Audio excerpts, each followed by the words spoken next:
Hello everyone, and welcome to another edition of the Spartan Sports Zone. I'm Mike Bello, Assistant Sports Information Director, here with Sports Information Assistant Chandrea Lee.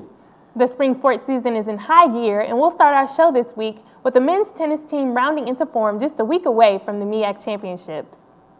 The Spartans improved to 11-6 on the season after picking up wins against James Madison and Longwood. The wins marked the first time the Spartans have ever defeated the Dukes and the Lancers in school history. Sophomore Dimitri Zamantowicz is now 12-4 in singles play. Senior Peter Ramstromer-Pello is 11-5, while junior Daniel Grau is 10-5. NSU will play its final match of the regular season on Saturday at Georgetown. Play begins at 2 p.m. at the McDonough Outdoor Tennis Complex in Washington, D.C. The women's tennis program fell to South Alabama last week to drop to 8-9 overall. The Spartans will close out the regular season at Richmond on Saturday. The contest is set to begin at noon at the West Hampton Tennis Complex in Richmond, Virginia. Spartan softball came in the last weekend looking to put a pair of losses to George Mason behind them. NSU traveled up to UMES for a three-game conference series, but miscues on the part of the Spartans gave the Hawks a 6-3 win in Game 1. Whitney Williams and Mickey Howery each had 2 RBI as the Spartans won Game 2 of the doubleheader on Saturday, 5-2. Then on Sunday, Williams had a big day by going 4-for-4 with 2 home runs and 4 runs scored in a 7-4 Spartan victory. The victories kept NSU in first place in the MEAC North at 7-1, with Delaware State second at 4-1 and Hampton third at 4-2. NSU will play those 2 schools last in the regular season, but up next is a 4-game weekend for the Spartans. It begins this Friday when NSU takes on Howard at 6 p.m. at the NSU softball field to complete a 3-game series that started 2 weeks ago. From there, the Spartans will host Morgan State on Saturday and Sunday for a 3-game series. Play starts at 1 p.m. on Saturday and noon on Sunday. Coming up after the break, we'll find out if baseball was able to maintain first place in the MEAC North as the Spartans took on Delaware State at home. And after being named MEAC Player of the Week, where did softball's Whitney Williams land in our top 3 performances? You're watching the Spartan Sports Zone, fueled by Gatorade. Secure your future by getting a top-notch education only at Norfolk State University. With world-class faculty and facilities, a bustling campus life, and highly regarded programs in the College of Science, Engineering, and Technology in the School of Business, Norfolk State is one of Virginia's leaders in higher education. Founded in 1935 as a beacon of hope to the region's youth, more than 78 years later, the university remains a source of inspiration for those in the Hampton Roads region and beyond who aspire to fulfill their dreams.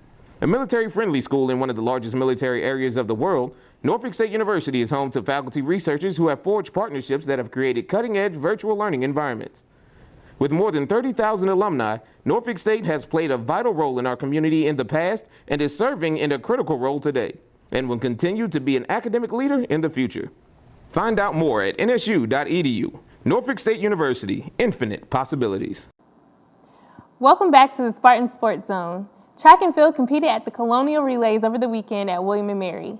In her first outdoor meet of the year, senior Champagne Bell won the long jump championship to highlight the weekend for the women. Desmonee Gray won the university section of the triple jump as well. Kiara Howell placed third in both the shot put and the discus. Other top performances included Katie Ann McKenzie placing 5th in the university section of the triple jump and the 4x100 meter relay team placing 2nd. On the men's side, Deshaun Brown placed 6th in the high jump for NSU's only top 10 finish at the meet. Both teams compete at the Joe Hilton Invitational at the University of North Carolina this weekend.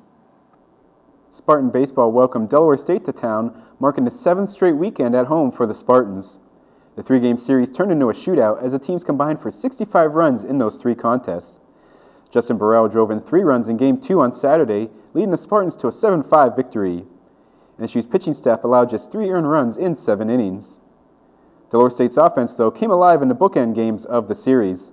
The Hornets won 14-10 in the first game of the doubleheader on Saturday and 19-10 in Sunday's matchup. That dropped Norfolk State into a tie for second in the MEAC North with Coppin State at 6-5. Delaware State ranks just ahead of both schools at 5-4.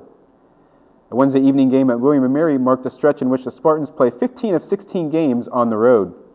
NSU will play a 3-game series at UMES this weekend, with both days starting at noon. It is now time to reveal our top 3 performances from the past week. Coming in at number 3 is senior Champagne Bell. She won the long jump championship section at the Colonial Relays over the weekend at William & Mary. It marked the first outdoor competition of the year for the defending MEAC champion. Making an appearance at number 2 is freshman baseball player Justin Burrell. He batted .353 in 5 games last week with 8 RBI and 6 runs. His performance earned him MEAC Rookie of the Week honors. And rounding out our top performances is sophomore third baseman Whitney Williams. The MEAC Player of the Week, she hit .538 with 11 runs, 3 doubles, 3 home runs, and 9 RBI. She's now hitting .297 on the year and is tied for the team lead with 5 home runs. Congratulations to Bell, Burrell, and Williams for being featured in our top 3 performances, fueled by Gatorade. And that will wrap up this week's edition of the Spartan Sports Zone. As always, we would like to thank the Department of Video and Media Productions and Chantel Copes for all their help. I'm Chandra Ali. And I'm Mike Bell. Thank you for tuning in, and we'll see you next week.